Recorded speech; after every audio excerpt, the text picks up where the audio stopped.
दुपारचे वाजलेत 12:30 तर कोंबड्यांचा आपला सेकंड टाईम दिवसातनं पाणी ठेवायची वेळ झाली आहे.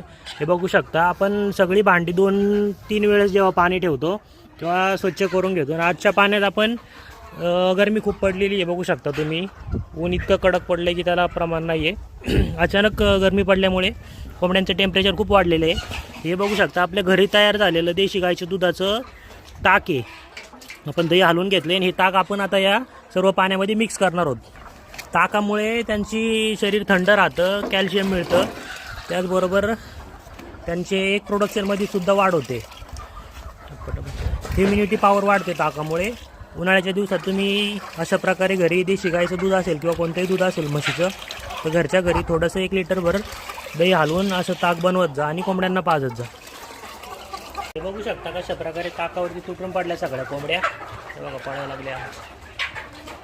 किती आवडीने पितात बघा.